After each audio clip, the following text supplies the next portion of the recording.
Give me my inheritance now, Grandma. I need it more than you do. Those words cut through my heart like a knife, but what I did next with that money left my entire family speechless. I'm glad you're here to follow my story until the end. Comment below which country you're watching from so I can see how far this story reaches. I never imagined that at 70 years old, after a lifetime of hard work and sacrifice, my own grandson would make me feel so utterly worthless. But there I was, standing in my modest living room in Asheville, North Carolina, on a gray Tuesday afternoon in October, watching my grandson Damien pace back and forth across my worn carpet like a predator circling its prey, his eyes fixed on the financial documents spread across my coffee table. The documents hadn't been there when he arrived. I'd been in the middle of my afternoon tea, watching my favorite gardening show, when the doorbell rang. Damien had let himself in before I could even reach the door, his mother trailing behind him with that pinched expression she always wore when visiting my humble home. "Grandma Sylvia, we need to talk," Damien had announced, brushing past me without so much as a hug or a greeting. "About your finances." That had been 20 minutes ago. 20 minutes during which my comfortable, quiet afternoon had transformed into an interrogation in my own living room.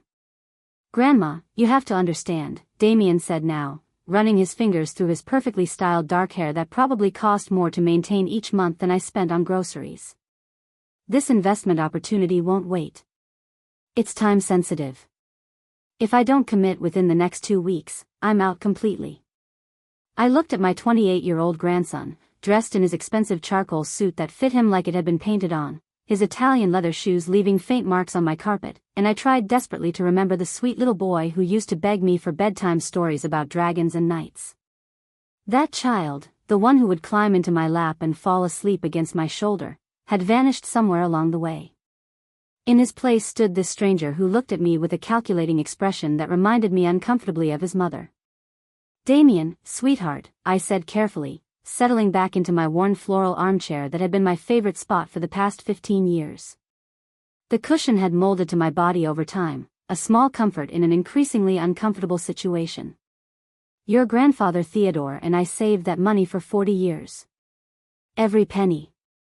It's meant to provide for me in my final years, to ensure I don't become a burden on anyone, and then to be divided equally among you and your cousins after I'm gone. That was always the plan." He stopped pacing abruptly and turned to face me, his jaw tight with barely contained frustration. The afternoon light streaming through my lace curtains caught his profile, and for just a moment, I saw my late son Christopher in his features. The resemblance was both comforting and heartbreaking. "But that could be years from now, Grandma. Decades, even." His tone suggested he found this possibility deeply inconvenient. "You're healthy as a horse. The doctor just gave you a clean bill of health at your last checkup. You could live to be 90, maybe 100. Meanwhile, I have opportunities right now, today, that could set me up for life. That could make me a millionaire before I'm 30. My daughter-in-law, Clarissa, had been sitting silently on my faded green sofa, scrolling through her phone with her long acrylic nails making soft clicking sounds against the screen. She was wearing what I recognized as a designer outfit, something with a label I'd seen in the high-end boutique windows downtown. Her blonde hair was styled in a sleek bob that probably required weekly salon visits, and her makeup was applied with professional precision. Now she looked up, her pale blue eyes meeting mine with an expression that could only be described as calculated patience. "Sylvia, Damien isn't asking for charity here. He's asking for early access to what's rightfully his. Eventually. When you pass. Which we all hope won't be for a very long time, of course." The afterthought of wishing me a long life felt hollow, mechanical, like an actor remembering a line they'd nearly forgotten. I felt my chest tighten, that familiar sensation of anxiety that my doctor had warned me about. "Take it easy, Sylvia," Dr. Patterson had told me at my last appointment. "Your heart is strong, but stress isn't your friend at your age." "It's not rightfully his until I'm gone," I said quietly, trying to keep my voice steady despite the trembling I felt in my hands. "That's how inheritance works, Clarissa. That's what inheritance means.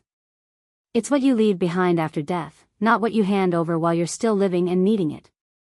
Technically, you could give it as an early inheritance, Damien interjected, pulling out his phone and swiping through what appeared to be several browser tabs he'd prepared in advance.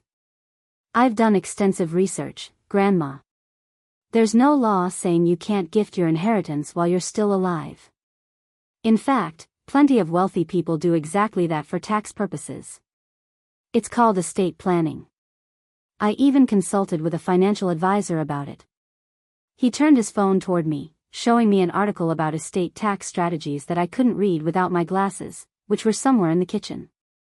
Wealthy people, I repeated slowly, looking around my small two-bedroom house with its 30-year-old furniture, the wallpaper I'd hung with Theodore back in 1995, the kitchen with appliances I'd bought on sale at Sears before that store went out of business.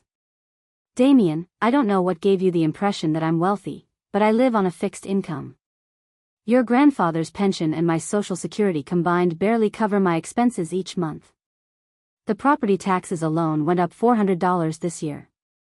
But you have $280,000 in savings, Damien said, and the specific number, accurate down to the thousand, made my blood run cold. I stared at him, my mouth suddenly dry. How do you know that exact figure? Dad had access to the account information before he died, Damien said, as if this were the most natural thing in the world. He shared it with Mom, and Mom shared it with me. We're family, Grandma. There shouldn't be secrets about money within a family. The violation of it took my breath away. I remembered, 3 years ago, when Christopher was going through his health crisis, how I'd made him a co-signer on my main savings account. Just in case anything happens to me, I'd told him. So you can help manage things if I have a stroke or can't think clearly. It had been meant as a safety measure, a way to ensure my affairs would be handled properly if I became incapacitated. I'd never imagined that my son would go through my financial records, documenting my life savings down to the dollar, and then pass that information on to his wife and child like gossip over dinner. Christopher had that access for emergencies, I said, hearing the tremor in my voice now. For medical emergencies. Not so you could monitor my bank balance like it was a stock ticker. Well, he's gone now, Clarissa said, her tone matter-of-fact in a way that felt cruel even though I knew she didn't mean it that way. My daughter-in-law had never been warm, but she'd become even more emotionally distant after Christopher's death. And we've been keeping an eye on things because we care about you, Sylvia. We want to make sure you're managing your money properly. I've been managing my money properly for 50 years, I replied, feeling a spark of anger breaking through the hurt. Your father-in-law and I raised 3 children on modest incomes, put them all through college without debt, and still managed to save nearly $300,000. I think I understand money management. Times are different now, Damien said, pocketing his phone and resuming his pacing. That money is just sitting there, earning what? Maybe 2% interest? That's not even keeping pace with inflation. It's actually losing value just by existing. It's in a high-yield savings account and some CDs, I protested. It's safe. Safe and stagnant, Damien countered. Meanwhile, I have an opportunity to invest in something that could return 300%, maybe 400% within 18 months. Do you understand what that means, Grandma? That means your $280,000 could become over $1 million. Or it could become nothing, I said softly. That's not going to happen. His confidence was absolute, unshakable, frightening in its intensity. Marcus Holloway, my business partner, has connections throughout Europe and Asia. We're setting up a cryptocurrency mining operation in Iceland, where electricity is cheap because of geothermal energy. The infrastructure is already in place. We just need capital to scale up operations. Cryptocurrency. The word alone made me nervous. I'd read articles about it in the newspaper, stories about wild price swings, about people making fortunes overnight and losing them just as quickly. It sounded less like investing and more like gambling, the kind of thing Theodore would have dismissed immediately as too good to be true. Damien, I'm not giving you my life savings to gamble on something I don't understand. His face darkened, that handsome features twisting into something uglier. It's not gambling, Grandma. It's investing. There's a difference. But you wouldn't understand that, would you? You and Grandpa just stuffed money in the bank your whole lives like Depression-era hoarders. You never took risks. You never tried to actually grow wealth. The contempt in his voice stung more than the words themselves. This was my grandson, the boy I'd watched grow up, whose birthday parties I'd attended, whose school plays I'd applauded. When had he learned to speak to me this way? We invested conservatively and saved carefully, I replied, struggling to keep my voice level. We didn't take foolish risks because we had responsibilities. We had children to feed and a mortgage to pay. That's how we built that $280,000 from nothing. From careful, thoughtful decisions over decades. And now it's just sitting there, doing nothing, while you live in this tiny house eating canned soup for dinner, Clarissa said, gesturing dismissively at my home with a wave of her manicured hand.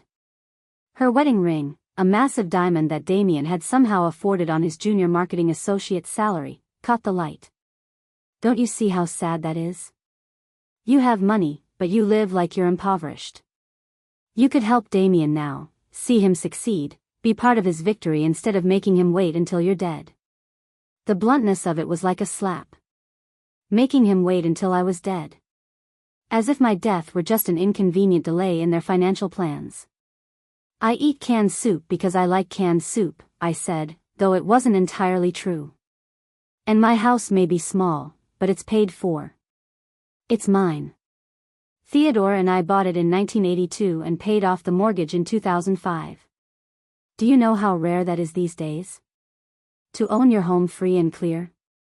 It would be a lot less rare if older generations would help younger ones instead of hoarding resources, Damien shot back. Do you have any idea what I pay in rent for my apartment, Grandma? $2,400 a month for a one-bedroom in Charlotte. That's almost $30,000 a year just for a place to sleep. Meanwhile, you're sitting on hundreds of thousands of dollars. Then move somewhere less expensive, I suggested. When your grandfather and I were your age, we lived in a studio apartment that cost $200 a month because that's what we could afford. That was 1975, Grandma. The world is different now. I need to live in Charlotte for my career. I need to maintain professional appearances. Do you think I can network with potential clients and partners while living in some cheap apartment complex in the suburbs? I think you can live within your means instead of demanding your grandmother's retirement savings. The atmosphere in the room shifted palpably. I could feel it, like a pressure change before a storm. Damien's frustration was morphing into something uglier, something that genuinely frightened me. You know what, Grandma, he said, his voice taking on a cold, hard edge that I'd never heard from him before. I've been patient. I've been respectful. I've asked nicely. But I'm done with that approach. Damien, Clarissa said, but there was a warning in her voice, not concern for me but rather a suggestion that he was moving too fast, showing his hand too early. No, Mom. She needs to hear this. He turned back to me, and his eyes were chips of ice. You're sitting on a fortune that you'll never spend, that you don't need, while I'm struggling. While I'm barely making ends meet despite working 60 hours a week. Do you know what I have to spend just to maintain professional appearances for my career? The clothes, the car lease, the gym membership, the networking events? It adds up to thousands every month. Those are choices you're making, I said, my voice shaking now. No one is forcing you to lease an expensive car or join an expensive gym. They're investments in my career. His voice rose, anger breaking through his calculated calm. But you wouldn't understand that because you never had a career. You worked as a secretary. You typed letters and answered phones. You have no idea what it takes to succeed in today's economy. The dismissal of my life's work, the reduction of 40 years of employment to typing letters, hurt more than I wanted to admit. I had worked as an executive assistant for a regional hospital, managing schedules for 3 doctors, handling patient concerns, coordinating complex medical conferences. It hadn't been glamorous, but it had been important, and I'd been good at it. I worked hard for decades, I said quietly. Your grandfather worked in construction for 45 years. We earned our money through honest labor, and we saved it for our future security. That's what responsible adults do. And what did Dad get from all that sacrifice? Damien shot back, and the sudden invocation of my dead son felt like a physical blow. He died at 52, working himself to death at that factory, never enjoying any of your money. Never benefiting from any of your so-called security. Is that what you want from me, Grandma? To wait until you're dead, until I'm maybe 50 years old, to finally have a chance at financial success? To inherit money when I'm too old to really enjoy it or use it to build something meaningful? The cruelty of using Christopher's death as a weapon against me, of twisting my grief into a tool for manipulation, left me momentarily speechless. My son had died of a heart attack at work, a sudden massive coronary that killed him before the ambulance even arrived. It had been the worst day of my life, worse even than losing Theodore 5 years earlier. No parent should have to bury their child. And now my grandson was using that tragedy, that unbearable loss, to guilt me into handing over my savings. Clarissa stood up, smoothing her designer dress with deliberate, precise movements. She walked over to the window, looked out at my small front yard with its overgrown azalea bushes that I could no longer bend down to trim properly, then turned back to face me. "Sylvia, let's be completely honest with each other," she said, her voice dropping into a lower register that felt somehow more threatening than Damien's anger. "You don't need $280,000. You really don't. Your house is paid off. You have Medicare. Your monthly expenses are minimal. What could you possibly need that much money for?" "Medical expenses that Medicare doesn't cover," I said. "A nursing home if I ever need one, which can cost $8,000 a month or more. Home health aides. Medical equipment. Prescriptions that keep getting more expensive. Long-term care insurance that I can't afford anymore. There are 100 things I might need that money for." "You could live with us," Clarissa offered, though her tone and body language suggested it was absolutely the last thing she wanted. "If you gave Damien the money for his investment and something happened to you, if you got sick or couldn't care for yourself, we would take you in. We'd take care of you. Right, Damien?" My grandson nodded, but his eyes were focused on his phone again, already calculating, already spending money that wasn't his. "Of course, Grandma. You'd always have a home with us." The image of myself living in their home, dependent on their charity, subject to their schedules and preferences, treated like a burden they were nobly shouldering, made my skin crawl. I'd seen how elderly parents were treated in such arrangements, how they became invisible fixtures in someone else's life, grateful for any scrap of attention or kindness. "I appreciate the offer," I lied, "but I value my independence." "Independence you wouldn't need to worry about if you let us invest your money properly," Damien said. "Think about it, Grandma. If I can turn $280,000 into over $1 million in less than 2 years, you'd have plenty for any medical expense. You'd never have to worry about money again. Neither would I. We'd both benefit. And if you lose it all?" "That's not." "If you lose it all," I repeated firmly, "then I've lost everything. 40 years of work and sacrifice, gone. And I'd be completely dependent on others for my survival. Can you understand why that terrifies me?" "I understand that you're afraid," Clarissa said, and something in her tone made me look up sharply. "I understand that elderly people often become fearful and rigid in their thinking. They stop being able to assess risk rationally. They hoard resources out of irrational anxiety." There it was. Elderly. Irrational. Fearful. Rigid. These were not neutral descriptions. They were labels, diagnoses almost, laying groundwork for something I was only beginning to recognize. "I'm not irrational," I said slowly. "I'm being prudent." "Are you?" Clarissa moved closer, her expression a careful mixture of concern and something else, something harder underneath. "Because from where we're sitting, Sylvia, your behavior is concerning. You're isolated here, alone, refusing help from family. You're hoarding a significant amount of money while living in near-poverty conditions.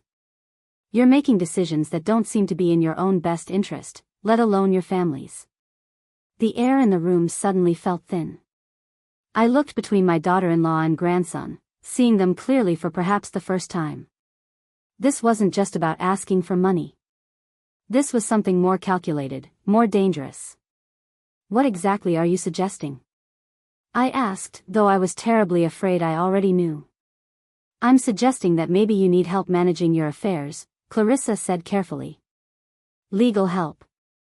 Professional help.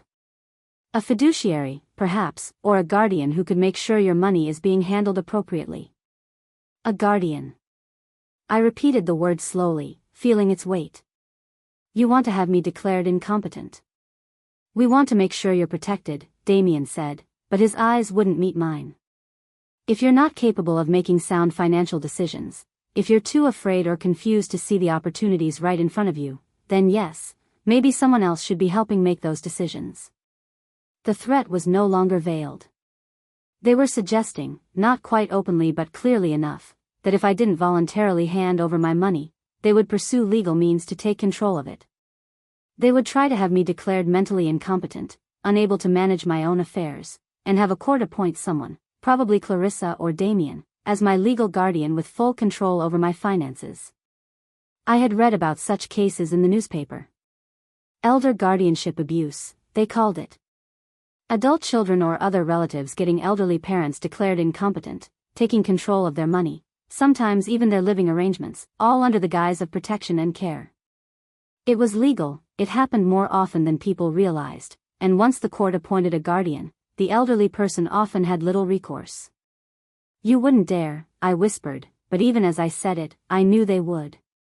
I could see it in their faces, in the way they'd prepared their arguments, in how carefully they'd laid out their case for my supposed inability to think clearly.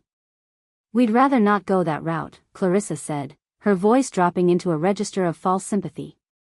It would be unpleasant for everyone. Court proceedings, psychological evaluations, having your competency questioned publicly. It would be so much simpler if you just listened to reason. If you just helped your grandson when he's asking for help.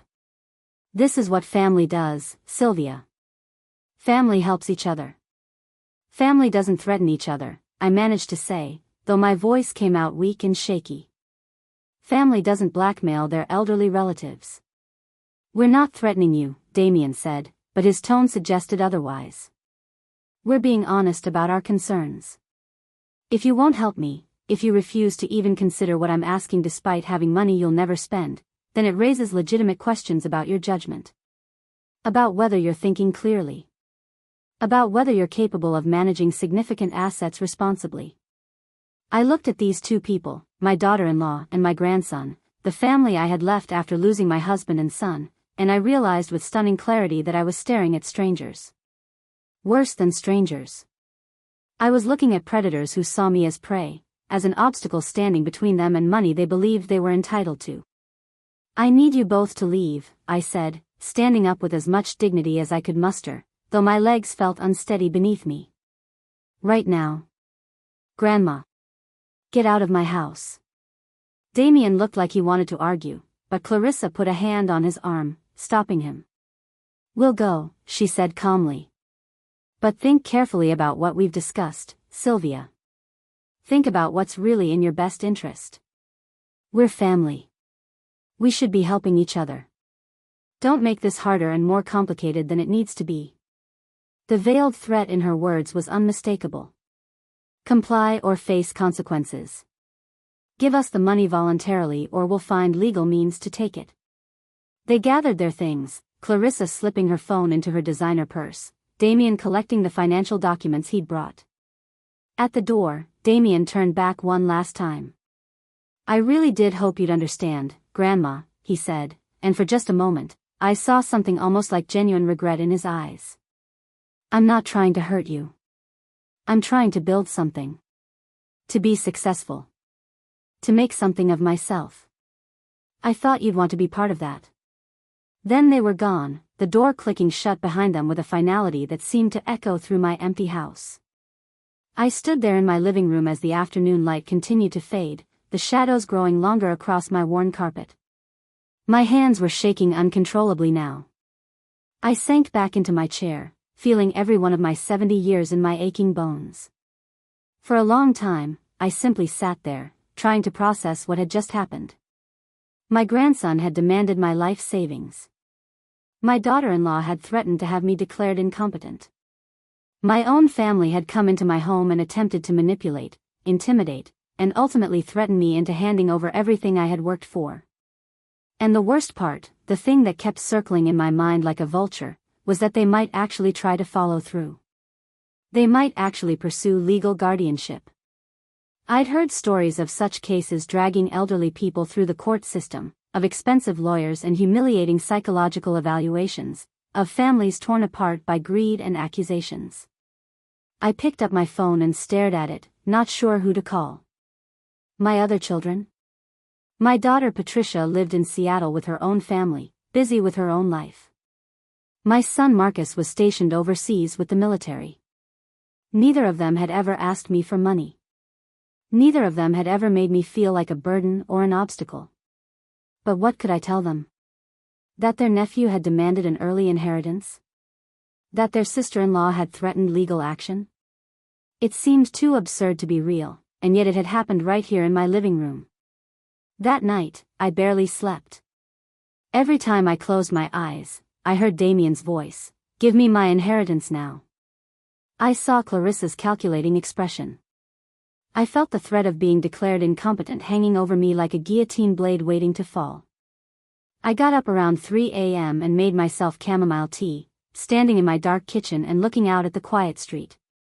The neighborhood was silent at this hour, peaceful in a way that felt deceptive now. How many other elderly people, I wondered, were being pressured by their own families? How many were losing sleep over similar threats and demands?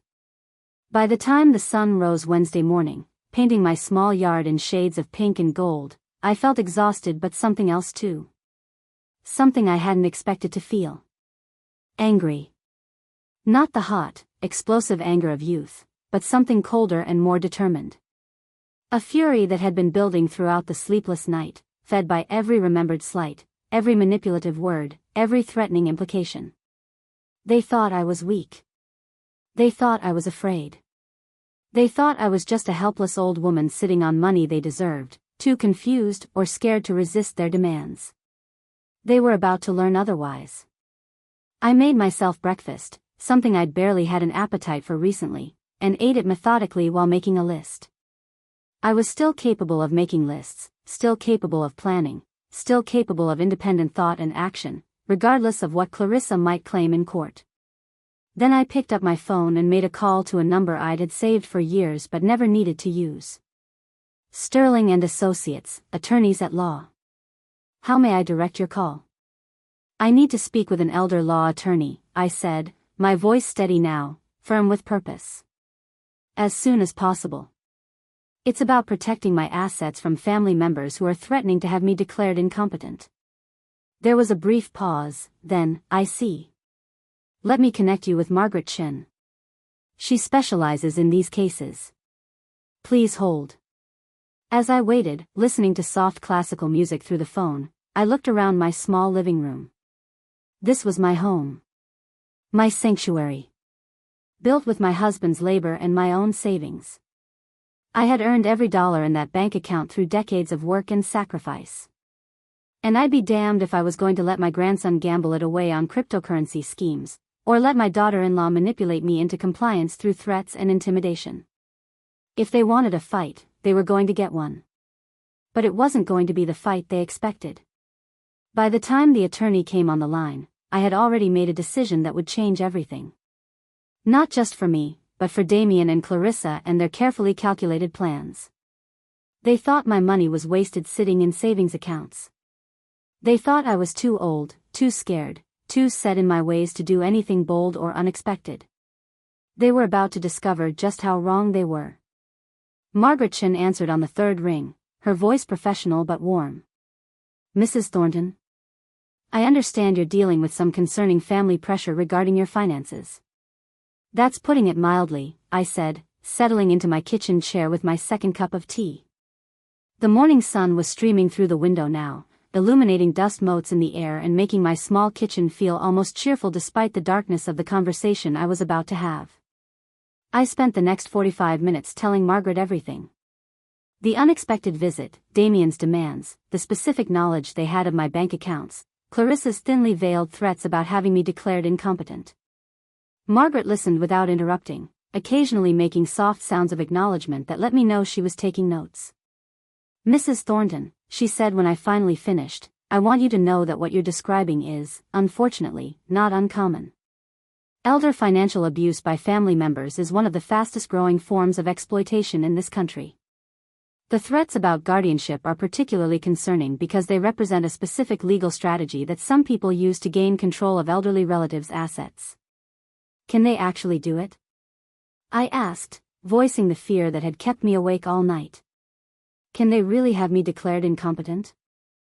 "It's difficult but not impossible," Margaret replied carefully.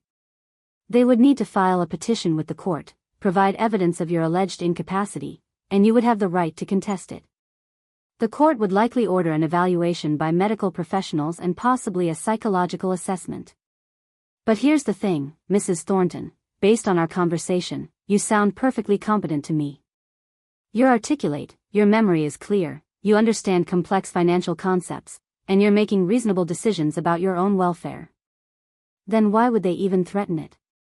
"Because the threat itself is a weapon," Margaret said, and I could hear the anger beneath her professional tone. "Even if they ultimately couldn't succeed in having you declared incompetent, the process would be expensive, stressful, and humiliating. They're banking on you being frightened enough by the prospect that you'll simply give them what they want to avoid the ordeal. That's extortion." "In essence, yes. Though proving it legally would be challenging." She paused. "Mrs. Thornton, I'd like to meet with you today if possible. I want to review your financial documents, discuss your wishes regarding your estate, and talk about protective measures we can put in place immediately. Can you come to my office this afternoon? Say, 2 p.m. I agreed, feeling a small measure of relief. At least I was taking action instead of just sitting in my house terrified. After hanging up with Margaret, I sat at my kitchen table for a long moment, staring at my phone. I knew I should call my other children, Patricia and Marcus, and tell them what was happening. But something held me back. Was it shame? Embarrassment that I'd raised a grandson who could treat me this way? Or was it something else, a reluctance to bring them into this ugliness, to force them to choose sides in a family conflict? Before I could decide, my phone rang.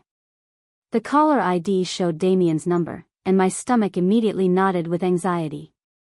I let it ring 4 times before answering, needing those few seconds to steady myself. "Hello? Grandma, it's me." Damien's voice sounded different from yesterday, less aggressive, more conciliatory. I wanted to call and apologize for how things went yesterday. I think we all got a little heated, and I said some things I shouldn't have. I waited, saying nothing. I'd learned long ago that silence could be more powerful than words, that sometimes the best response was to let the other person fill the emptiness. "The thing is," he continued after an uncomfortable pause, "I really do have this incredible opportunity, and the deadline is real. My partner Marcus needs to know by Friday if we're moving forward. I was hoping we could talk again, maybe today? Just you and me, without Mom there. I think maybe having her there made things more tense than they needed to be. So this was the new strategy. Good cop after bad cop. Damien playing the reasonable grandson who just wanted to have a calm conversation, positioning Clarissa as the problem, the source of yesterday's tension. "Damien," I said carefully, "I spoke with an attorney this morning." The silence on his end was absolute. I could practically hear him recalculating, reassessing. "An attorney?" His voice had lost its conciliatory warmth. "Why would you need an attorney, Grandma?" "Because my family threatened to have me declared incompetent if I didn't give them my life savings. That seemed like something I should discuss with a legal professional." "That's not, Grandma, we never threatened you. We were just concerned about your judgment." "That's not the same thing." It sounded remarkably like a threat to me. Another pause. "Then, what did this attorney tell you?" "That I'm under no legal obligation to give you anything. That your mother-in-law's suggestions about my competency are, in her words, manipulative intimidation tactics. And that I should take immediate steps to protect my assets from potential exploitation." I heard him exhale sharply. So that's it? You're just going to let some lawyer convince you that your own family is trying to exploit you? You demanded $200,000 of my retirement savings for a cryptocurrency gamble, Damien. Your mother threatened to pursue guardianship if I refused. What else would you call that besides attempted exploitation? I call it a grandson asking his grandmother for help. His voice was rising now, the conciliatory mask slipping. I call it trying to better my life, to build something meaningful, and being shut down by someone who's too scared and old-fashioned to understand modern investing. There it was again. Old. Scared. The implications that my age made me incompetent, that my caution was weakness rather than wisdom. I'm going to say this once, Damien, and I want you to hear me clearly. I am not giving you my money. Not now, not for this scheme, not ever early. When I die, you and your cousins will inherit according to the terms of my will. Until then, my finances are my own business and not open for discussion or negotiation. You're making a huge mistake, he said, his voice cold now. That money could change my life. It could set me up for success. But you're choosing to hoard it instead, out of fear and selfishness. I'm choosing to maintain my independence and security. If that seems selfish to you, then perhaps we have very different definitions of the word. Fine. The single word was clipped, final. But don't come crying to me when you end up in some state-run nursing home because you refuse to let your family help you properly invest and manage your money. He hung up before I could respond. I sat there holding my phone, my hand trembling slightly, wondering how a conversation that had started with an apology had deteriorated so quickly into accusations and threats. The rest of the morning passed in a strange fog. I tried to do normal things, washing dishes, watering my houseplants, sorting through mail, but my mind kept circling back to the conversation, to Damien's anger, to the realization that my relationship with my grandson might be permanently damaged. At 1:30, I got ready for my appointment with Margaret Chin, choosing my clothes carefully. A nice blouse, pressed slacks, my good shoes. I wanted to look competent, capable, nothing like the confused elderly woman Clarissa had implied I was becoming. Margaret's office was in a modern building downtown, all glass and steel that seemed designed to intimidate. But Margaret herself was the opposite of intimidating. She was perhaps 50, with short gray hair and kind eyes behind wire-rimmed glasses.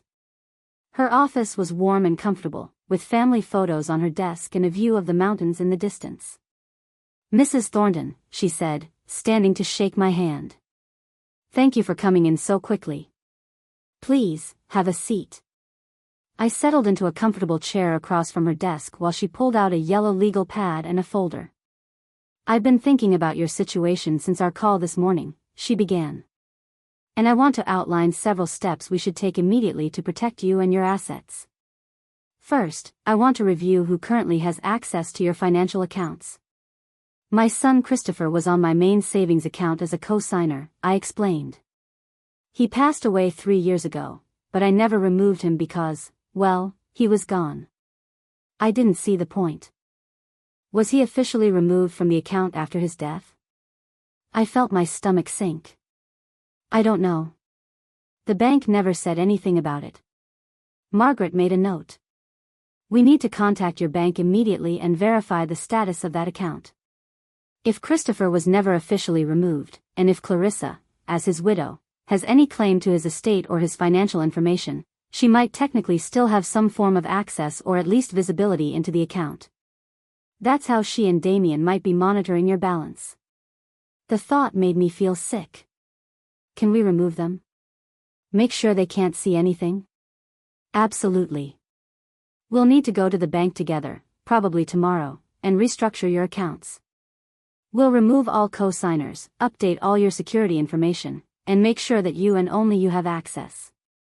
We'll also set up additional security measures, passwords and verification steps that only you know." She made several more notes, then looked up at me seriously. "Mrs. Thornton, I also think we need to update your estate documents. Do you have a current will?" "Yes, from about 10 years ago. Theodore and I had them done together." "And who's listed as executor?" "Christopher was. We never updated it after he died." Margaret nodded.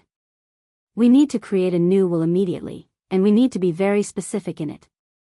I'm going to recommend that we include a no contest clause, which essentially means that if any beneficiary challenges the will or attempts to claim you were incompetent when you made it, they forfeit their inheritance entirely. Can we do that? In North Carolina, yes. It's not foolproof, but it provides a strong deterrent against the kind of challenge Clarissa and Damien are threatening. We'll also want to include language that specifically addresses competency, stating clearly that you were of sound mind when making these decisions, that you weren't under duress, and that your choices reflect your own wishes. We spent the next hour going through my finances in detail. My savings account with $280,000. My small checking account for monthly expenses. The modest investment account with another $45,000 that I'd almost forgotten about. My house, paid off and worth perhaps $200,000 in the current market. My car, old but reliable. The few pieces of jewelry Theodore had given me over the years.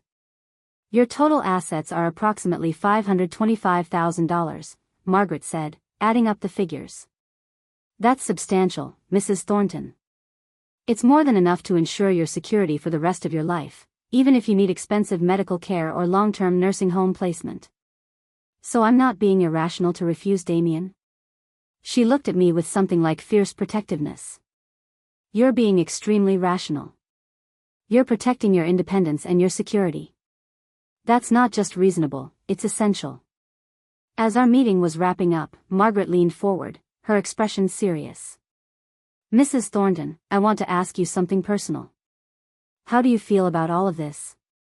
Not legally or financially, but emotionally? The question caught me off guard. I'd been so focused on the practical aspects, on protecting myself legally, that I hadn't really allowed myself to process the emotional devastation. I feel betrayed, I said quietly. Damien was my grandson. I changed his diapers. I babysat him countless times. I attended every birthday party, every school event I could get to.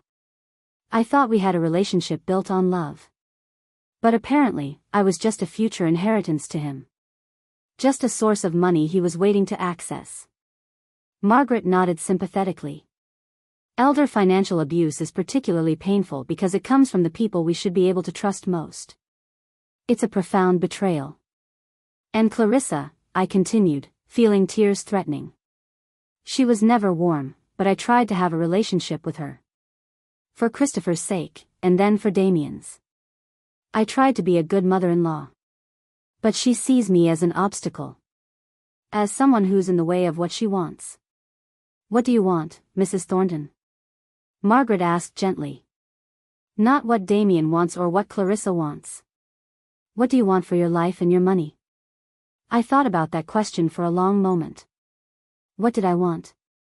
I'd been so busy defending what I had, protecting it from being taken, that I hadn't really considered what I wanted to do with it. I want to feel like my life still has value, I said slowly. I want to feel like I'm more than just an elderly woman waiting to die so other people can inherit my money. I want to actually live, not just exist.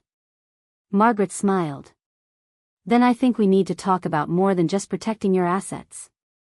We need to talk about enjoying them. I left her office 2 hours later with a folder full of documents to review and a plan for the next day. We would go to the bank together to restructure my accounts, then to her office to draft new estate documents. But more than that, I left with something I hadn't felt in days, hope. When I got home, there were 3 missed calls from Damien and 2 text messages from Clarissa. I deleted the texts without reading them and blocked both their numbers. Margaret had advised me to cut off communication until we had proper legal protections in place. They'll try to wear you down, she'd warned. They'll alternate between apologizing and threatening, being sweet and being aggressive. It's a classic manipulation technique. Don't engage. Let them wonder what you're doing. Let them worry. That evening, I did something I hadn't done in years. I poured myself a glass of the expensive wine that someone had given me for Christmas 3 years ago and that I'd been saving for a special occasion. I sat in my living room with my wine and my phone and I looked up world cruises. I don't know what prompted it. Maybe it was Margaret's question about what I wanted. Maybe it was defiance, a need to prove to myself that I was still capable of living, not just surviving. Maybe it was the years of scrimping and saving, always preparing for tomorrow, suddenly confronting me with the question, what if tomorrow never comes? What if I die with $280,000 in the bank, having never spent a dollar of it on anything that brought me joy? The cruise websites were overwhelming at first. So many options, so many destinations. Mediterranean cruises. Baltic cruises. Transatlantic voyages. But then I found it, a 180-day world cruise departing from Miami in January. 6 months circling the globe. 62 ports across 32 countries. South America, Africa, India, Southeast Asia, Australia, the Pacific Islands. The price made me gasp, $89,000 for a balcony cabin. That was nearly a third of my savings. Theodore would have had a heart attack at the thought of spending so much money on something so frivolous. But Theodore was gone. Christopher was gone. And I was 70 years old with $280,000 in the bank and a grandson who thought I should hand it over for his cryptocurrency scheme instead of using it for my own life.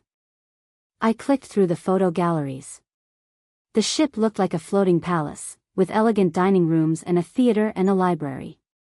The itinerary included places I'd only ever seen in magazines: Cape Town, Mumbai, Singapore, Sydney, Bora Bora. Places I'd dreamed about when I was young but dismissed as impossible, too expensive, too far away, too impractical. I was still on the cruise website when my phone rang. It was Patricia, my daughter, calling from Seattle. My heart sank. Damien or Clarissa must have called her. Mom? Patricia's voice was concerned but not accusatory. I just got off the phone with Damien. He said you guys had a disagreement about money? I took a breath and told her everything.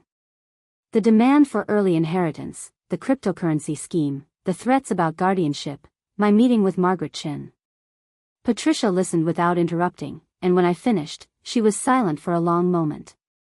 Mom, I'm so sorry, she finally said. I had no idea Damien would do something like this. That's completely inappropriate.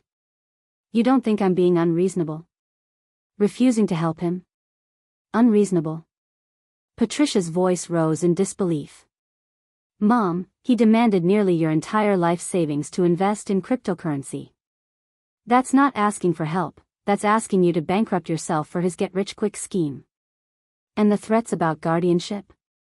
That's abuse, Mom. Financial elder abuse. The relief I felt hearing those words from my daughter nearly brought me to tears. Damien called it a family loan, I said. He made it sound like I was being selfish for refusing.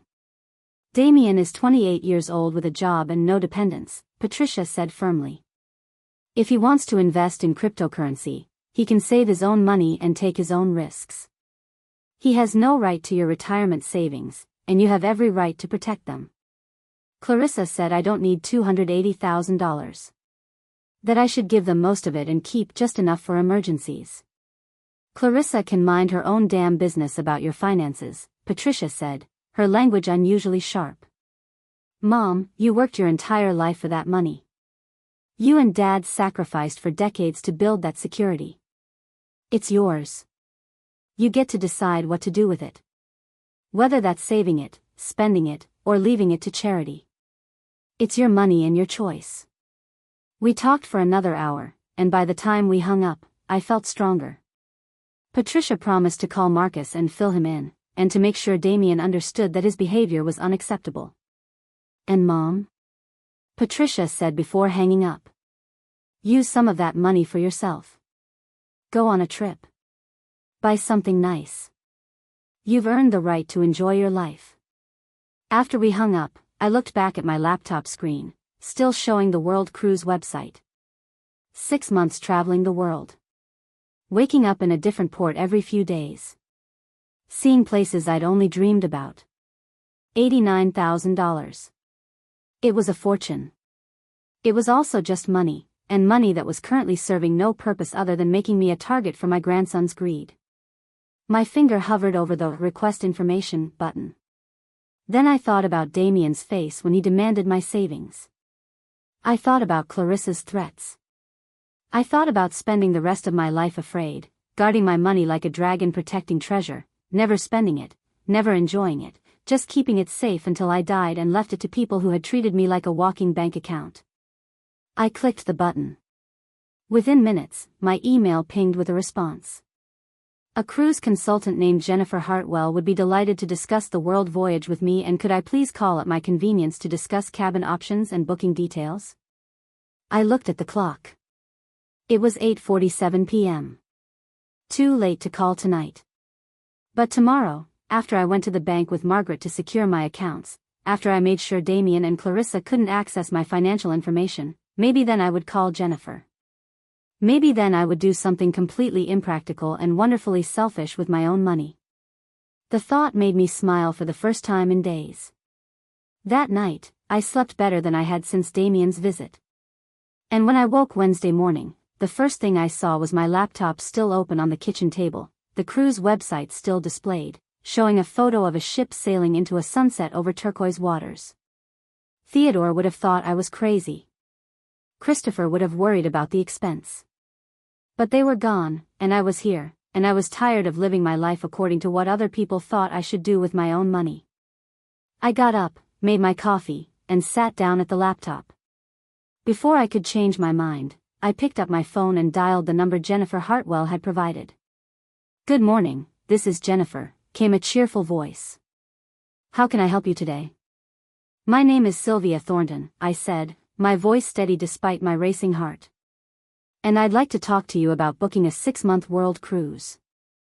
There was a brief pause, then, "Mrs. Thornton would be absolutely delighted to help you." "Tell me, have you ever been on a cruise before?" "Never," I admitted. "I've never really traveled anywhere. My husband and I always said we would, someday, but someday never came." "Well then," Jennifer said warmly, "we're going to make sure your someday becomes today.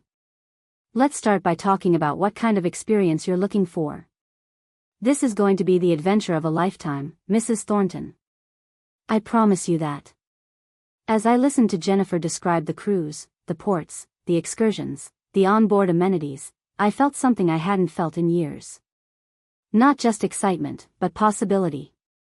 The sense that my life wasn't over, that there were still experiences waiting for me, still adventures to be had. I was 70 years old, and I was about to spend nearly a third of my life's savings on a world cruise. Damien would be furious. Clarissa would be apoplectic. And I couldn't wait to tell them. The next 2 weeks passed in a whirlwind of activity that left me both exhausted and more alive than I'd felt in years. Margaret and I had gone to the bank together, where I'd restructured all my accounts, removed all co-signers, and set up new security protocols that only I could access. The bank manager, a kind woman named Rebecca Martinez, had been horrified when Margaret explained the situation. "Mrs. Thornton, I want you to know we take elder financial abuse very seriously," Rebecca had said, her professional demeanor barely concealing her anger. "We're going to flag your accounts with additional security measures. Anyone attempting to access information about your finances will be required to verify their identity through multiple channels, and will contact you immediately if there are any unusual inquiries." We'd also discovered that Christopher's name was still technically on my savings account, which meant that Clarissa, as his widow and executor of his estate, had potentially been able to request account information under the guise of settling his affairs. That loophole was now firmly closed. Margaret had also helped me draft a new will, crystal clear in its language and intentions. Equal distribution among my 3 children's families after my death, with a no-contest clause that would disinherit anyone who challenged my competency or the validity of the document. We'd had it witnessed and notarized, with Margaret keeping a copy in her office safe and another copy filed with the county clerk. "You're as protected as we can make you," Margaret had said after our final meeting. "If Damien and Clarissa try to pursue guardianship, they'll have a very difficult time. You've been evaluated by medical professionals, you've demonstrated clear financial decision-making capacity, and you have legal representation. Most importantly, you're taking active steps to manage your own affairs, which is the opposite of what someone with diminished capacity would do." But the most significant thing I'd done in those 2 weeks was finalize my booking for the world cruise. Jennifer Hartwell had been patient and thorough, walking me through every detail of the 6-month voyage. We'd chosen a mid-level balcony cabin on Deck 9, with a private veranda where I could sit and watch the ocean. The cabin had a comfortable bed, a small sitting area, and enough storage for the extensive wardrobe I'd need for 6 months at sea. The final price, including port fees, gratuities, and travel insurance, came to $94,750. I'd written the check with a hand that trembled only slightly, watching decades of careful savings transform into a ticket for the adventure of a lifetime. "You're going to have the most amazing time," Jennifer had said warmly when I'd signed the final paperwork. "I've booked hundreds of world cruises, and I can tell you that this voyage changes people's lives. You're going to make friends, see incredible places, and create memories that will last forever." "I'm terrified," I'd admitted. "That's normal. You're doing something brave. But Mrs. Thornton, you deserve this. You've earned it." I'd also gone shopping, something I rarely did beyond basic necessities. Patricia had flown down from Seattle for a long weekend to help me, and we'd spent 2 glorious days at the mall buying cruise clothes. Lightweight dresses for tropical ports. Elegant outfits for formal dining nights. Comfortable walking shoes for shore excursions. A new swimsuit, the first I'd owned in 20 years. Sunscreen and sun hats and a waterproof camera. "Mom, you look beautiful," Patricia had said when I tried on a teal cocktail dress that somehow made me look younger, more vibrant. "You need to get this." "It's $180, I'd protested.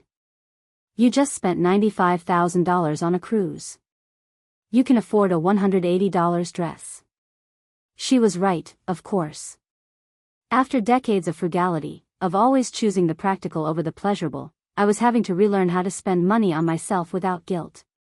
We'd also told Marcus about the situation via video call. My military son had been stationed in Germany and couldn't come home, but his reaction to Damien's behavior had been immediate and furious. "That entitled little," he'd started, then stopped himself, remembering he was talking to his mother. "I can't believe Damien would pull something like this. And the guardianship threats? Mom, that's serious. That's criminal intimidation." "It's handled," I'd assured him. "I have a good attorney, and I've protected my accounts." "And you're going on a cruise?" His expression had shifted from anger to something like pride. "Mom, that's amazing. You should absolutely do that. Use that money for yourself. You've earned it." The support from Patricia and Marcus had been everything. It reminded me that I had raised good children, that Christopher's loss was tragic but his siblings carried on his better qualities. It also made Damien's behavior stand out in even starker relief. I hadn't heard from Damien or Clarissa since blocking their numbers 2 weeks ago. Margaret had advised me to maintain the silence until after I left for the cruise. "Once you're at sea, you'll be effectively unreachable," she'd explained. "They can't show up at your house, can't pressure you in person, can't serve you with any legal documents. By the time you return in 6 months, either they'll have accepted the situation or they'll have moved on to other schemes." The cruise departed January 15th, which gave me 6 more weeks to prepare. I'd arranged for Patricia to have power of attorney while I was gone, with strict instructions that she was only to use it in case of genuine emergency. I'd set up automatic bill payments for my utilities and property taxes. I'd even hired a neighbor's teenage son to mow my lawn and check on the house weekly. Everything was falling into place. I should have been excited, focused on the adventure ahead. Instead, I felt a growing sense of unfinished business. Some part of me needed Damien and Clarissa to know what I'd done, needed them to understand that their manipulation hadn't worked, that I'd chosen my own path instead of submitting to their demands. It was petty, perhaps. Certainly not necessary. But I couldn't shake the feeling. The decision was made for me 3 days before Thanksgiving. I was at the grocery store, picking up ingredients for a quiet holiday dinner for one, when I literally ran into Clarissa in the produce section. My cart bumped hers as I rounded the corner, and we both looked up simultaneously, recognition and shock flashing across our faces. "Sylvia," Clarissa said, recovering first. She looked impeccable as always, wearing designer athleisure that probably cost more than my weekly grocery budget. "We've been trying to reach you." "I've been busy," I said, keeping my voice neutral. "Too busy to return your grandson's calls." Her tone carried reproach and something else, an edge of worry perhaps. "Damien has been very concerned about you." "We both have." "Have you?" It wasn't a question. Clarissa glanced around the produce section, noting the other shoppers within earshot. "Perhaps we could talk somewhere more private? Maybe coffee?" Every instinct told me to refuse, to walk away, to maintain the protective distance Margaret had advised. But another part of me, the part that had been building toward this confrontation for weeks, nodded. "Fine. There's a cafe 2 blocks from here. I'll meet you there in 20 minutes. I finished my shopping quickly, my heart pounding, practicing what I wanted to say. By the time I walked into the small coffee shop, Clarissa was already seated at a corner table, 2 cups of coffee already ordered. "I got you a decaf with cream," she said as I sat down.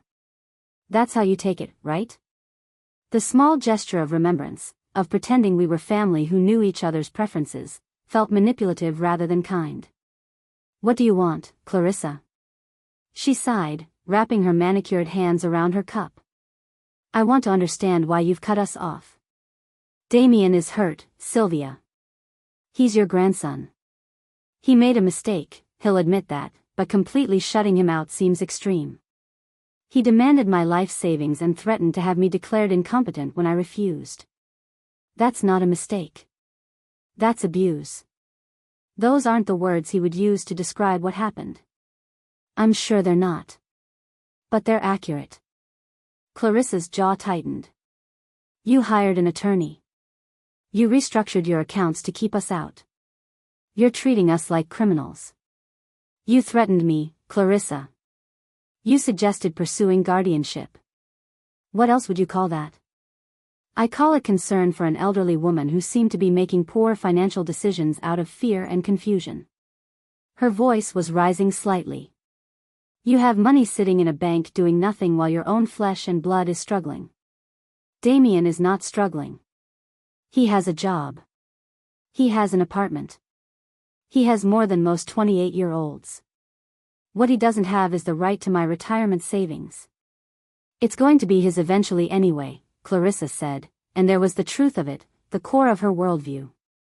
In her mind, my money was already Damien's, just temporarily inconvenienced by my continued existence. "Actually," I said, feeling a surge of satisfaction, "it's not." Something in my tone made her look up sharply. "What do you mean?" This was it. The moment I'd been unconsciously building toward. I took a breath and spoke with perfect clarity. "I mean, I've made other plans for my money. I'm spending it." Clarissa's face went pale. "Spending it? Spending it on what?" "On myself. On my life. On experiences I've always wanted but never allowed myself." "How much are you spending?" Her voice had become dangerously quiet. "Most of it, actually." I took a sip of coffee, savoring the moment. "I'm leaving January 15th for a 6-month world cruise. The cost, including all the preparations and new clothes and travel expenses, will be approximately $110,000. The color that had drained from Clarissa's face flooded back in an angry red. "You're spending $110,000 on a cruise?" "It's a world cruise. 6 months, 62 ports, 32 countries. I've always wanted to travel, and I decided that at 70 years old, I shouldn't wait any longer." "That's insane." Clarissa's voice had risen enough that other patrons were glancing our way. "That's absolutely insane. You're throwing away money that could secure Damien's future. I'm using my money for my own life instead of waiting to die so my grandson can gamble it on cryptocurrency. Yes, I suppose some might call that insane. I call it taking control of my own destiny. Does Patricia know about this? Does Marcus? They do. In fact, they encouraged me. Patricia helped me shop for cruise clothes. Marcus said I should enjoy every moment." Clarissa stood abruptly, her chair scraping loudly against the floor. This isn't over, Sylvia. This is financial self-harm. You're not thinking clearly. You're proving exactly what we said about your judgment being compromised. Actually, I've been evaluated by 2 different doctors and a psychiatrist as part of my estate planning. All 3 confirmed I'm of perfectly sound mind. My attorney has all the documentation. Your attorney, Clarissa spat the word. Of course. She's probably taking a cut of whatever's left, convincing you to spend money so there's nothing for us to. She stopped herself, but not quickly enough. Nothing for you to inherit? I finished. That's what this has always been about, hasn't it? Not concern for my well-being. Not family love. Just money. Just waiting for me to die so you can collect. Christopher would be ashamed of you, Clarissa said, and the invocation of my dead son felt like a physical blow. He worked himself to death to try to provide for his family, and you're throwing away his legacy on a vacation. I stood up too, meeting her eyes directly. Christopher's legacy is not money in a bank account. His legacy is the values he lived by: kindness, integrity, putting family first. Values that apparently skipped a generation. You're a selfish old woman, Clarissa said, her voice shaking with rage. You're wasting money that could change Damien's life, that could give him opportunities, and you're doing it out of spite because he dared to ask for help. He didn't ask for help. He demanded money. There's a difference. I picked up my purse. I'm leaving on January 15th. I'll be gone for 6 months. When I return, if there's anything left of my savings, it will be for my own care and eventually, maybe, for my grandchildren who haven't tried to steal from me. Damien deserves that money. Clarissa's voice had risen to nearly a shout. He's family. He's your grandson. You owe him. I owe him nothing, I said quietly, and the truth of it settled over me like peace. I gave him a grandmother's love for 28 years. I supported him, celebrated him, helped raise him. But I don't owe him my financial security. I don't owe him my savings. And I certainly don't owe him my dignity. I walked out of the cafe, leaving Clarissa standing there, her face flushed with rage and disbelief. My hands were shaking as I got into my car, adrenaline flooding my system. But underneath the fear and the shock of confrontation, I felt something else: liberation. That evening, Damien called from an unknown number, getting through my block. I almost didn't answer, but something made me pick up. Grandma. His voice was cold, controlled. I talked to Mom. She told me about your cruise. Then you know I'm spending my own money on my own life. You're throwing away my inheritance out of spite. It's not your inheritance while I'm alive, Damien. It's my money. And I'm choosing to spend it creating memories instead of leaving it to someone who sees me as nothing more than a bank account. I can't believe you're being this selfish, he said, and I could hear the genuine bewilderment in his voice. He truly couldn't understand why I wouldn't hand over my life savings for his scheme. After everything our family has done for you. What has your family done for me, Damien? What have you done besides demand money and threaten legal action when I refused? Silence. Then, you're going to regret this. When you're old and sick and need help, don't come crying to us. I'm already old, Damien. And if I get sick, I'll have enough money left after my cruise to pay for my own care. I won't need to depend on family members who treat me like an ATM. Fine. The word was sharp, final. Enjoy your cruise, Grandma. I hope it's worth destroying our relationship. I didn't destroy our relationship. You did, the moment you decided I was worth more to you dead than alive. He hung up. I sat there holding my phone, feeling the weight of burned bridges, of family ties severed perhaps permanently. It hurt. Despite everything, despite the manipulation and the threats and the greed, losing my grandson hurt. But it didn't hurt enough to make me regret my decision. The weeks between Thanksgiving and my departure date passed more quickly than I could have imagined. Christmas came and went quietly. Patricia flew down again for a few days, and we had a small celebration, just the 2 of us. She brought me a beautiful journal for the cruise. "Write everything down, Mom," she said.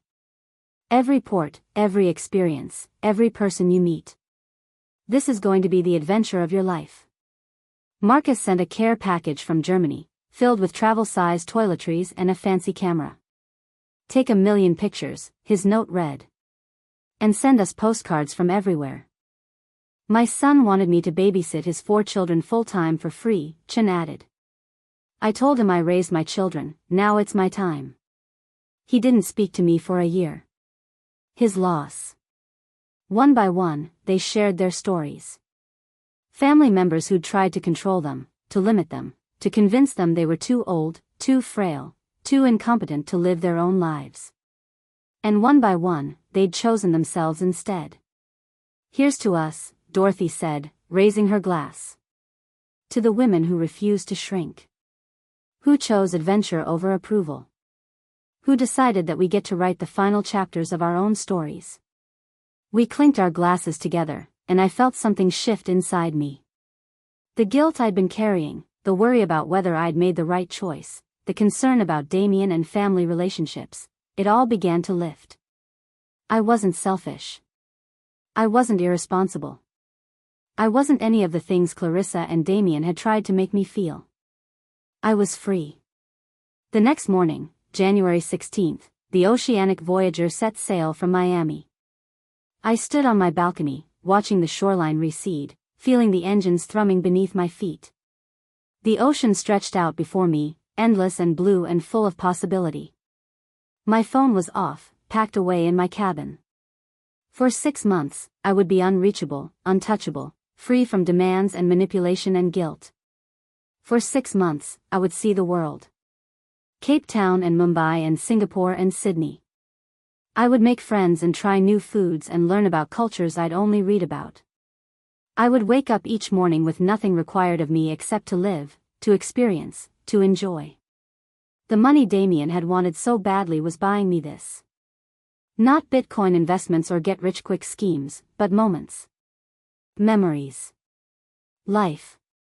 As Miami disappeared into the distance, I thought about my grandson. About the choice he'd made to see me as a bank account instead of a person. About how his greed had pushed me to finally choose myself. In a strange way, I owed him thanks. Without his demands and threats, I might have continued living small, saving obsessively, never spending a dollar on anything that brought me joy. I might have died with a full bank account and an empty life.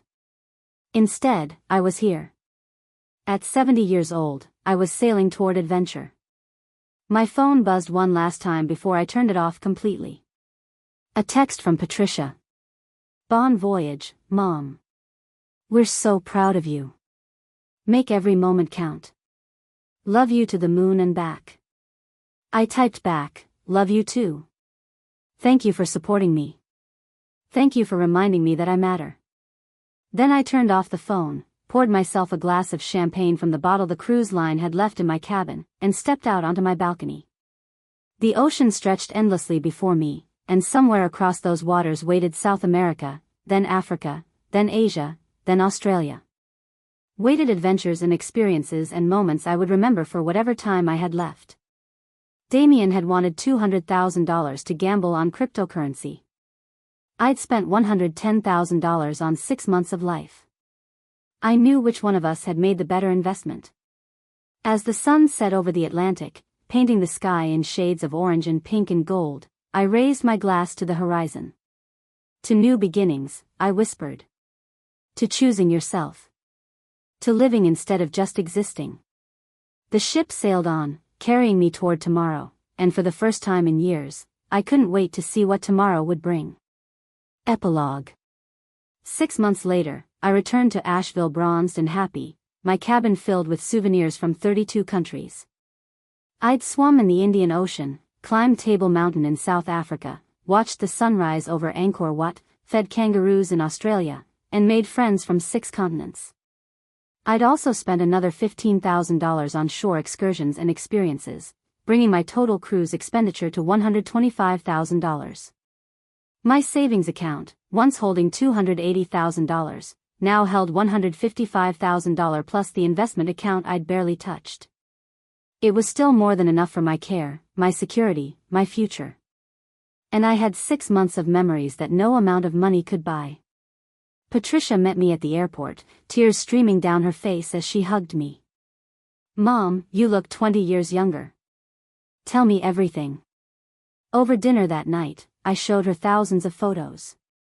The pyramids. The Taj Mahal. The Great Barrier Reef. The friends I'd made, the places I'd seen, the person I'd become. "Have you heard from Damien?" I asked, though I wasn't sure I wanted the answer. Patricia's expression darkened. He and Clarissa separated. The cryptocurrency investment fell through. Turns out his partner Marcus was running a scam.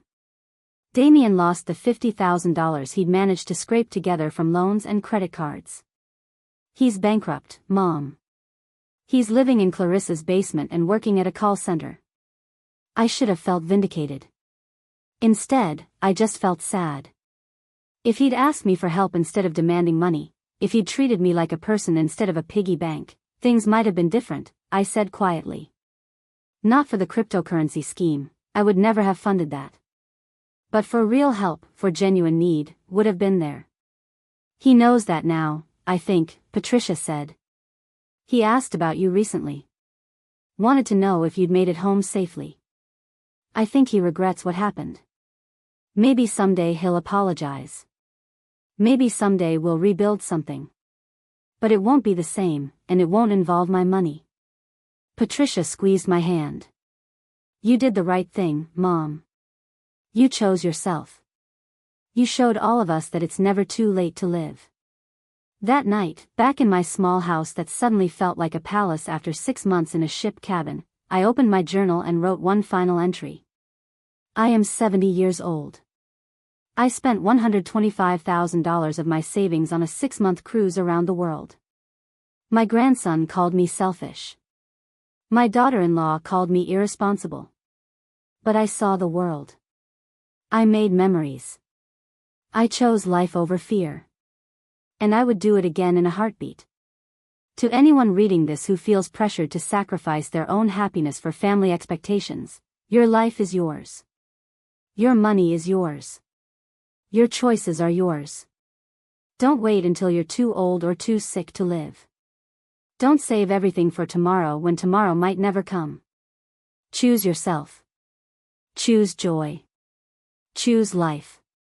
It's never too late for new beginnings. 3 months into my world cruise, somewhere between Singapore and Sydney, I received an email that changed everything. The ship had Wi-Fi, though I'd mostly avoided it, preferring to stay disconnected from the drama I'd left behind in Asheville.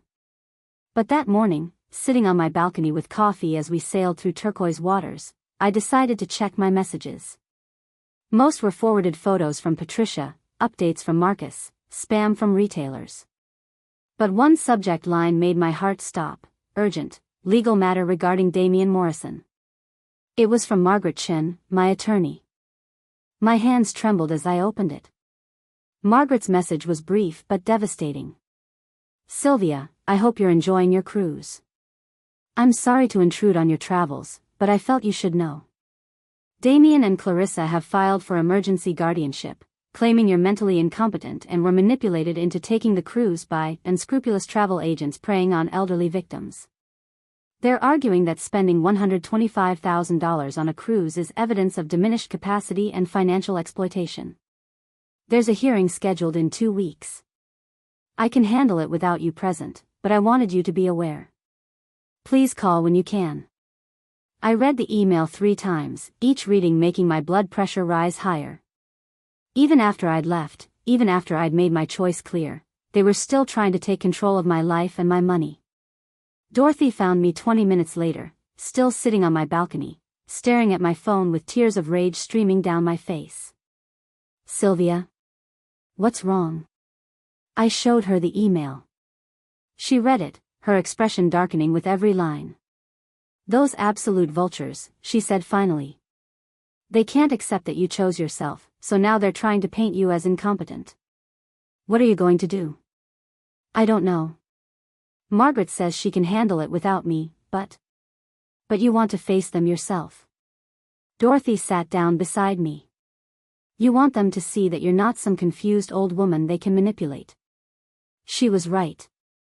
The thought of Damien and Clarissa standing in a courtroom, telling a judge that I was too mentally feeble to make my own decisions, describing this cruise as evidence of my incompetence rather than my liberation, it was unbearable. The ship stops in Sydney in 4 days, I said slowly. I could fly home from there, deal with this, then rejoin the cruise in Auckland 2 weeks later. Or, Dorothy said carefully, you could trust your attorney to handle it and continue enjoying your cruise. Don't let them win by forcing you to disrupt your own adventure. I spent the rest of that day wrestling with the decision. George and my other friends offered advice and support, but ultimately, the choice was mine. That evening, I called Margaret from the ship's communication center. The call was expensive and the connection spotty, but I needed to hear her voice. Sylvia. How's the cruise? Life-changing. Until I got your email. Margaret, what are my realistic chances here? Honestly? Their case is weak. You were evaluated by multiple professionals before leaving. You made careful, deliberate plans. You have adult children who support your decision. And most importantly, you're on a world cruise, actively engaged in new experiences, meeting people, navigating foreign countries. That's the opposite of someone with diminished capacity. But they're still trying. Of course they are.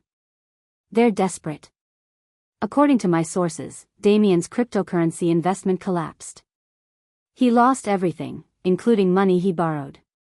He's bankrupt and living with Clarissa, and their marriage is falling apart. They see your remaining savings as their only lifeline. The news should have brought me satisfaction, but instead, I felt only sadness. This is what greed had done to my grandson. What do you need from me? I asked. Documentation. Photos from your cruise. Evidence that you're thriving, not confused. Testimonials from fellow passengers if possible. And Sylvia? A video message would be powerful. Let the judge see you in your own words, explaining your decisions. Over the next 2 days, I gathered everything Margaret requested. George filmed a video of me on deck, with Sydney Harbour Bridge visible in the background, speaking directly to the camera. My name is Sylvia Thornton. I'm 70 years old, and I'm currently on day 87 of a 6-month world cruise. My grandson and his mother have filed for guardianship, claiming I'm mentally incompetent because I chose to spend my own money on this trip instead of giving it to them for a cryptocurrency investment. I want to be absolutely clear, I am of sound mind. I made this decision carefully, after consulting with attorneys, financial advisors, and medical professionals. I chose to spend my money creating memories and experiences instead of leaving it sitting in a bank account waiting for my death. Since beginning this cruise, I've visited 23 countries. I've navigated foreign airports, managed currency exchanges, made new friends from 6 continents, and handled all my own affairs without assistance. I've hiked in Cape Town, explored temples in India, and snorkeled in the Great Barrier Reef. I am not incompetent. I am not confused. I am not being exploited. I am living my life on my own terms, and I refuse to let family members who see me as nothing more than an inheritance take that away from me. Dorothy, Chen, Rosa, and Margaret all provided written statements describing my mental acuity, independence, and engagement with the cruise experience. George found a retired judge among the passengers who wrote a particularly compelling testimonial. I sent everything to Margaret, then tried to put it out of my mind and enjoy Sydney. But the hearing date loomed over me like a storm cloud. The day of the hearing, I woke at 3 a.m. Sydney time to be available by phone if needed. Margaret had assured me she could handle it, but I needed to be present, even if only virtually. At 9 a.m. Asheville time, 11 p.m. my time, Margaret called. We won, she said, and I could hear the smile in her voice. The judge dismissed their petition entirely. She was not impressed with Damien and Clarissa. What happened? I presented all your documentation, including the video. The judge watched it twice. Then she asked Damien to explain why he believed spending money on a cruise indicated incompetence. He said something about you being manipulated by the cruise industry and making irrational decisions. And then the judge asked him how much he'd asked you for. When he said $200,000 for cryptocurrency investment, she asked if he'd done due diligence on the investment. He admitted he hadn't, that it was based on a friend's recommendation. I could almost see Margaret's expression of satisfaction. The judge pointed out that asking an elderly relative for $200,000 for an unvetted cryptocurrency scheme showed significantly worse judgment than spending one's own money on a legitimate, legal cruise. She said, and I quote, "Mrs. Thornton appears to be making thoughtful decisions about her own life while you appear to be making reckless demands about her money. This petition is dismissed." Relief flooded through me so powerfully I had to sit down. "There's more," Margaret continued. "The judge sanctioned them for filing a frivolous petition. They have to pay court costs and my attorney fees, about $8,000 total. And she issued an order prohibiting them from filing any further guardianship petitions without significant new evidence of your incapacity. It's really over. It's really over. Enjoy the rest of your cruise, Sylvia. You earned it." After hanging up, I walked out onto my balcony. Sydney was asleep below me, the harbor lights twinkling in the darkness. I felt lighter than I had in months, as if a weight I'd been carrying had finally been lifted. The next morning, I joined my friends for breakfast and shared the news. There were cheers, applause, and more than a few tears. To Sylvia, Dorothy toasted with her orange juice. Who proved that choosing yourself isn't selfish, it's survival. The remaining 3 months of the cruise passed in a blur of wonder. Australia and New Zealand, then the Pacific Islands, Fiji, Tahiti, Bora Bora. Each port brought new adventures, new perspectives, new reasons to be grateful I'd chosen this path.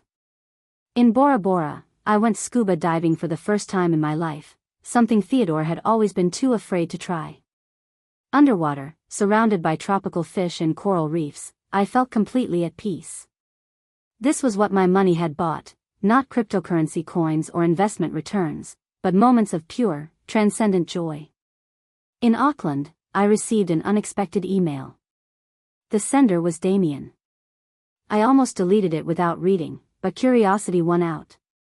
"Grandma, I know I have no right to contact you after everything that's happened. The guardianship petition was Mom's idea, but I went along with it, and I'm sorry. I'm sorry for all of it, for demanding your money, for threatening you, for making you feel like you only mattered to me as an inheritance. The cryptocurrency thing fell apart. Marcus disappeared with everyone's money. I lost everything, including money I borrowed from friends. I'm broke, my marriage is over, and I'm living in Mom's basement working at a call center. I don't expect forgiveness. I don't expect anything from you. I just wanted you to know that I understand now what I threw away. Not the money, I mean our relationship. You were always there for me growing up, and I repaid your love with greed and manipulation. I hope you're having an amazing time on your cruise. I mean that sincerely. You deserve it more than anyone I know. I'm sorry, Grandma. For everything. Damien." I read the email several times, looking for signs of manipulation, for hidden asks or implied requests. But it seemed genuine. Whether it would lead to reconciliation, I didn't know. Some damage couldn't be easily repaired. I wrote back briefly, "Thank you for the apology. I hope you find your way forward. The relationship we had is gone, but perhaps someday we can build something new. Until then, I wish you well." It wasn't forgiveness, not yet. But it was a door left slightly open. The cruise ended in Fort Lauderdale on July 15th, exactly 6 months after it began. I disembarked with 3 large suitcases full of souvenirs, a camera filled with thousands of photos, and a heart full of memories. Patricia was waiting at the port, and when she saw me, her face broke into the biggest smile. "Mom. Oh my God, look at you." I did look different. Tan from months in the sun, my hair shorter from a spontaneous haircut in Thailand, my eyes brighter than they'd been in years. I'd lost weight from all the walking and ship activities, gained muscle tone from swimming and dancing. At 70, I felt younger than I had at 65. The drive home to Asheville was filled with stories. I told Patricia about the friends I'd made, the places I'd seen, the person I'd become. She told me about life at home, carefully avoiding mention of Damien until I brought him up. He emailed me an apology, I said. From New Zealand. I know. He told me. Mom, I think he genuinely regrets what happened. Not just because his scheme failed, but because he lost you. Maybe. Time will tell. My house looked exactly as I'd left it, except the lawn was impeccably maintained and there were fresh flowers on the kitchen table, Patricia's touch. Welcome home, Mom, she said, hugging me tight. Though I have a feeling home might feel different now after 6 months at sea. She was right. My house felt smaller, quieter, less like a sanctuary and more like a cage. I'd spent 6 months with the whole world available to me, and now I was back in my 2-bedroom house in Asheville. But I had $155,000 left in savings, plus my investments and pension. I had my health, my independence, and my freedom. And I had proof that at 70 years old, my life wasn't over, it was just beginning a new chapter. 6 weeks after returning home, I met Damien for coffee. His suggestion, my choice of location, a neutral cafe downtown where we could talk without the weight of family history pressing down on us. He looked different. Thinner, older, with shadows under his eyes that hadn't been there before. He stood when I entered, uncertain. Grandma. Thank you for agreeing to meet. We sat down awkwardly, two people who used to know each other, trying to figure out if any connection remained. I meant what I said in my email, he began. I'm sorry. Truly, deeply sorry. I let greed convince me that I was entitled to your money, that my needs were more important than your security. I was wrong. Yes, you were. I know there's no excuse, but I want you to understand, I was desperate. Scared. I thought the cryptocurrency investment was my ticket to success, to finally making something of myself. I couldn't see past my own panic and ambition. So you tried to take mine away instead. He flinched but didn't argue. Yes. And I'll regret it for the rest of my life. Not because I lost the money, I deserved to lose it. But because I lost you. Because I treated someone I love like an obstacle instead of a person. I studied my grandson's face, looking for the boy I'd known, the man he might become. Tell me about the call center, I said finally. He blinked, surprised by the change of subject, then gave a rueful smile. It's humbling. I answer complaints about cable bills 8 hours a day. I make $16 an hour. I'm 28 years old with a college degree, and I'm starting over from nothing. That's not nothing. That's honest work. It feels like nothing compared to where I thought I'd be. He paused. But maybe that's good. Maybe I needed to lose everything to understand what actually matters. We talked for 2 hours. He told me about the bankruptcy, the divorce, the slow process of rebuilding his life. I told him about the cruise, the places I'd seen, the person I'd become. You look happy, Grandma, he said finally. Really, genuinely happy. I don't think I've ever seen you look like this. I am happy. For the first time in years, I chose myself. It was the best decision I ever made. I'm glad. Even though it meant saying no to me, I'm glad you did it. He met my eyes. Can you ever forgive me? I considered the question carefully. I don't know. Maybe someday. But Damien, the relationship we had is gone. You can't threaten someone, try to have them declared incompetent, and expect things to go back to normal. I know. But maybe we can build something new. Something based on honesty instead of expectation. On relationship instead of inheritance. His eyes filled with tears. I'd like that. I'd really like that. We didn't hug when we parted. The trust wasn't there yet. But we agreed to meet again in a month, to take small steps toward whatever new relationship we might build. A year after my cruise, I did something unexpected. I booked another one. Not 6 months this time, just 3, touring South America and Antarctica. I'd made friends on the first cruise, and several of us planned to travel together. My savings account held $140,000 now, after the second cruise deposit. Still more than enough for my care, my security, my future. And I was living instead of just existing. Damien sent me a text when he found out. Have an amazing time, Grandma. Send photos. Love you. It was a start. Patricia asked me once if I regretted spending so much of my savings on cruises instead of leaving it for my children and grandchildren. Not even for a second, I told her. You and Marcus have your own lives, your own successes. You don't need my money. And I needed to prove to myself that my life still has value, that I'm more than just a future inheritance. You proved it, Mom, she said, squeezing my hand. You definitely proved it. On the day I left for my second cruise, I stood in my driveway with my suitcases, looking at my house one more time. A year ago, I'd been terrified, uncertain, guilty about my choice. Now I felt only excitement. My phone buzzed.